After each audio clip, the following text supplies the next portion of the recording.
Welcome to Gayathri Karthik channel. இன்னைக்கு வந்து நம்ம ஒரு டிப் வீடியோ தான் பார்க்க போறோம். என்னன்னா வந்து ரேஷன் கடையில் வாங்குற எண்ணெயை நம்ம எப்படி வந்து முறிச்சு அதை எடுத்து வச்சுக்கிட்டு அப்புறம் யூஸ் பண்ணலாம் அப்படின்றது தான் பார்க்க போறோம். இது வரைக்கும் காயத்ரி கார்த்திக் சேனலை யாராவது சப்ஸ்கிரைப் பண்ணாமல் இருந்தீங்கன்னா ப்ளீஸ் சப்ஸ்கிரைப் பண்ணுங்க. அப்புறமேட்டு நம்ம வீடியோஸ்லாம் லைக் பண்ணி ஷேர் பண்ணுங்க. இதுக்கு முன்னாடி வந்து என் ஹஸ்பண்ட் மட்டன் பிரியாணி பண்ணியிருக்காரு, அதை நான் வீடியோவாக அப்லோட் பண்ணியிருக்கேன். ப்ளீஸ் அதையும் பாருங்க. வாங்க வீடியோக்குள்ளே போகலாம்.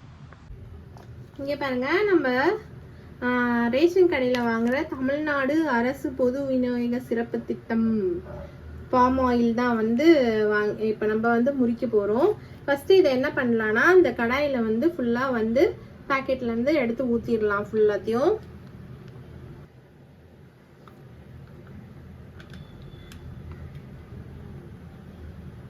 கடாய் நல்லா சூடாயிடுச்சு. இப்போதான் நான் வந்து ஊத்துறேன். இப்போ பார்க்கறதுக்கு எப்படி இருக்குன்னு பார்த்தீங்கன்னா, அப்படியே ரொம்ப திக்கா இருக்கு அந்த ஆயிலே வந்து பார்த்தீங்கன்னா.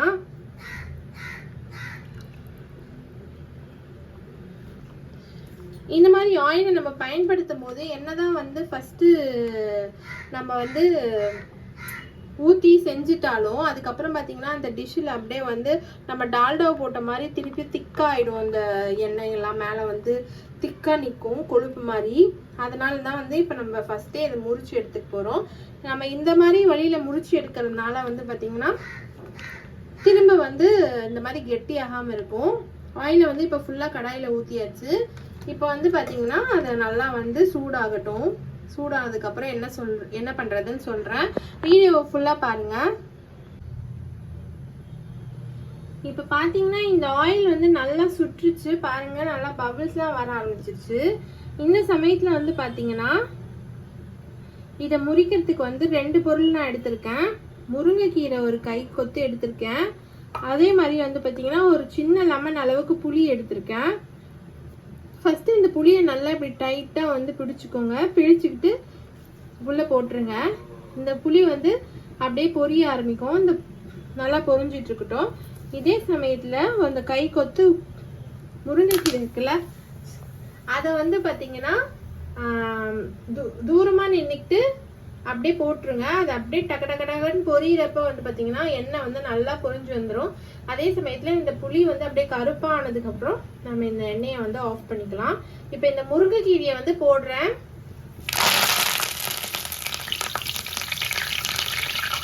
இது அப்படியே கொஞ்சம் நேரத்துக்கு அப்படியே பொரிஞ்சுக்கிட்டே இருக்கட்டும். அப்புறமேட்டு ஆயில் வந்து நம்ம எடுத்து வச்சா இது ஒரு மாதம் ஃபுல்லாக நம்ம வச்சு யூஸ் பண்ணால் கூட இந்த ஆயில் வந்து திருப்பியும் அந்த வெண்ணெய் மாதிரி கொலக்கொலன்னு இருக்கும்ல, அந்த மாதிரி ஆகாது. லாஸ்ட்டாக நான் வடிகட்டிட்டு எண்ணெய் இதை வந்து ஃபுல்லாக காசினதுக்கப்புறம் வடிகட்டி இந்த எண்ணெய் எப்படி இருக்குன்னு காமிக்கிறேன். இதனால ஒரு ஸ்மெல்லும் வராது எண்ணெய்க்கு. நீங்கள் எல்லாத்துக்குமே யூஸ் பண்ணலாம், பொரியலுக்கு, குழம்புக்கு, ஏன்னா பூரி சுட வடை சுட எல்லாத்துக்குமே யூஸ் பண்ணலாம் இந்த எண்ணெயை. இப்போ இது பொரிஞ்சிட்டு இருக்கு பார்த்தீங்களா, இதே மாதிரி இப்படியே பொறுமையாக பொரிஞ்சிட்டே இருக்கட்டும். வெயிட் பண்ணலாம். இப்போ பார்த்தீங்கன்னா இந்த புளியும் முருங்கைக்கீரையும் நல்லா பொரிஞ்சு வந்துருச்சு. புளியும் பார்த்தீங்கன்னா நல்லா பிளாக் கலரில் ஆயிடுச்சு பாருங்கள்.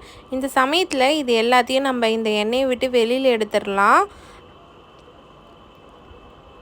எண்ணெயும் ஆஃப் பண்ணிடலாம். ஆஃப் பண்ணிவிட்டு இது எல்லாத்தையும் நம்ம வெளியில் எடுத்துட்டு அப்படியே ஆற விட்டுட்டு எடுத்து வச்சா நம்மளுக்கு நல்லா யூஸ் பண்ணக்கூடிய பாம் ஆயில் வந்து கிடச்சிரும். இந்த மாதிரி வளவலன்னு இருக்கிறதுனால நிறைய பேர் வந்து இந்த ஆயிலை வந்து யூஸ் பண்ண மாட்டுறாங்க. இப்படியும் நம்ம இதை வந்து யூஸ் பண்ணிக்கலாம். அதுக்காக தான் நான் இந்த வீடியோ அப்லோட் பண்ணேன். இங்கே பாருங்கள், இப்போ இன்னும் கொஞ்சம் நேரத்தில் நம்ம நல்லா யூஸ் பண்ணக்கூடிய எண்ணெய் கிடச்சிரும். அவ்வளோதான். ஆறுனதுக்கப்புறம் பாட்டிலில் எடுத்து வச்சுக்கோங்க. உங்களுக்கு இந்த வீடியோ பிடிச்சா லைக் பண்ணி ஷேர் பண்ணி கமெண்ட் பண்ணுங்கள். பாய்.